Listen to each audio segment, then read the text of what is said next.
Greetings collectors and welcome to today's retro game review. You join us in part 7 of the Sega Saturn Capcom Fighter miniseries. In the last episode we saw how Capcom were able to improve on the X-Men Children of the Atom formula with the stunning sequel Marvel Superheroes. The game introduced us to the Infinity Gem system and also laid down an ominous message to Street Fighter that along with Vampire Hunter, Street Fighter wasn't the only game to be evolving at the company. With excellent Street Fighter 0 and 02 games in the bag for the Sega Saturn owners, it was time for Capcom to fall back on their Street Fighter legacy. The Street Fighter Alpha Zero series at the time were a step up in the opinion of many gamers. However, the 32-bit generation were in danger of becoming cut off from the roots of the franchise. If you began your gaming career in the 32-bit era, the only representation of classic characters like Guile, E-Honda and Blanka were from the Street Fighter movie game. I think we can all agree that was not a good place to be in. Capcom had a couple of options for fans: a Street Fighter 03 release with more characters and original stages, or a re-release of the classic games for the 32-bit consoles. A third Street Fighter 0 entry in the series at this stage would almost certainly be seen as a little bit of overkill. Releasing 3 sequential games in quick succession would likely have been popular with the hardcore fans, but for most stumping up money for 3 Street Fighter games in 2 years perhaps wouldn't have been the right move. The alternate option would be to re-release a previous 16-bit edition of the game. Although we've seen time and time again the backlash of re-releasing Street Fighter games to the point it became a joke in the late 90s. The series is confusing enough without introducing titles such as Super Street Fighter 2 Turbo X-0 Alpha Hyper Fighting Rainbow Edition. In my opinion, Capcom made a very wise choice. They chose to release a collection of Street Fighter games on 2 CDs, simply known as the Street Fighter Collection. I'm looking specifically at the Japanese version here, and some of the naming conventions of the games contained within will differ outside of Japan. So, what do you get in here exactly? Well, you get 3 games.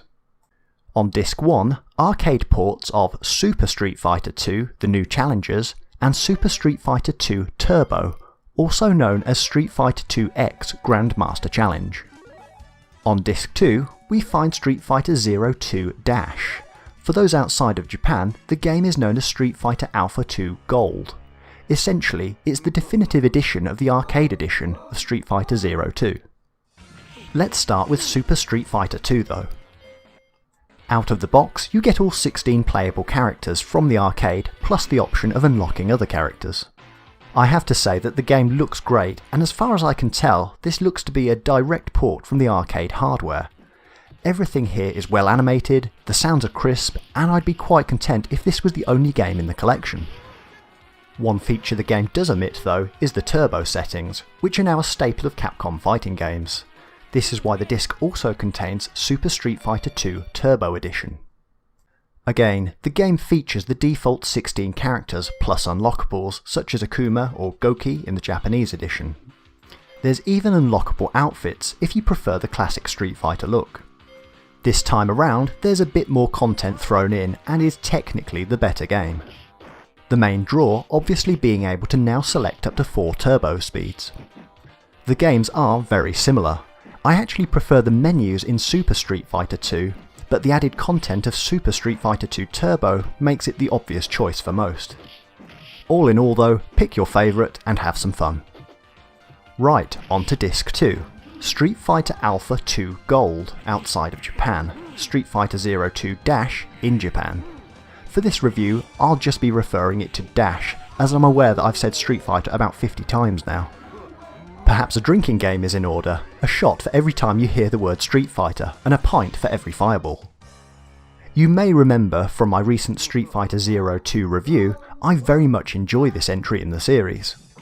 What's presented here in Dash is still a great game. If I'm honest, the extra touches, frames of animation, and supposed enhancements are all a little lost on me. If you have 02, then there's no real need to upgrade to Dash. As you might expect, the game is packed full of additional extras, such as the first appearance of Cammy in the Zero series.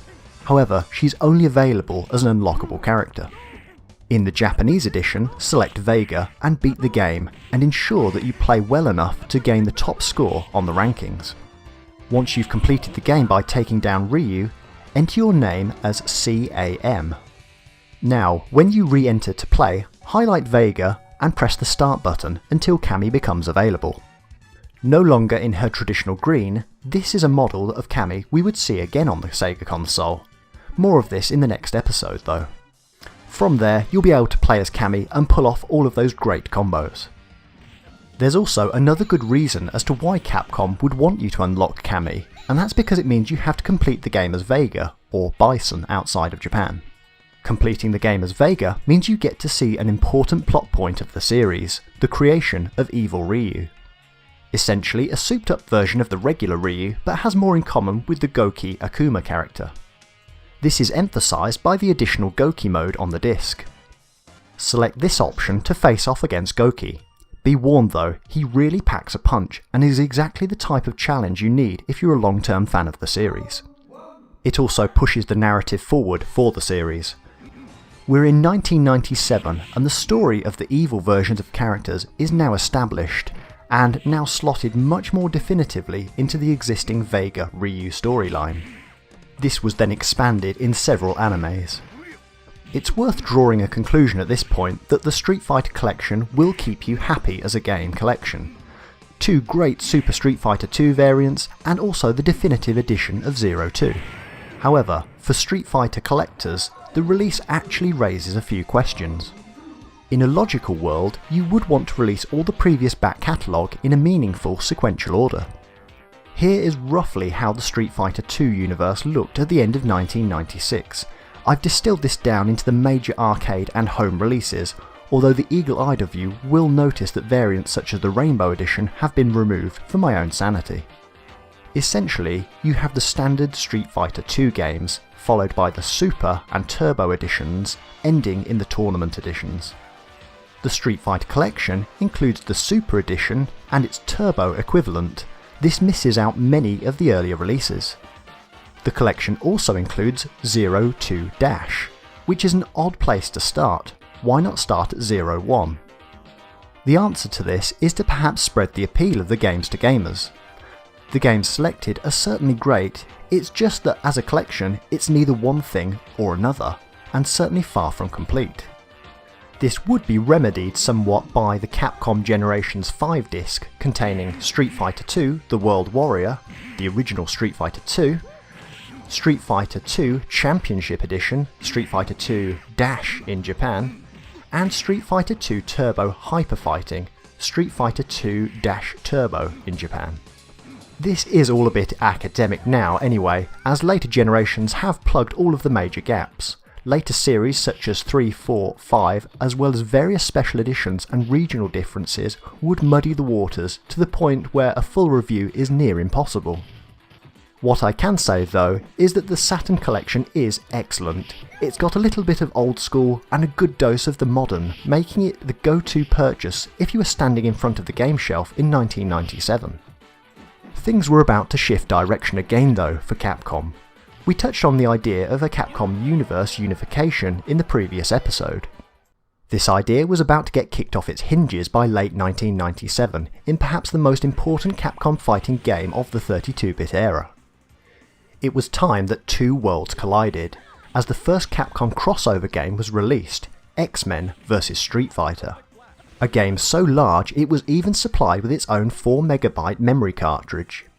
Join me in the next episode as we take a look back at the beginning of the Capcom Vs line of games in X-Men vs Street Fighter.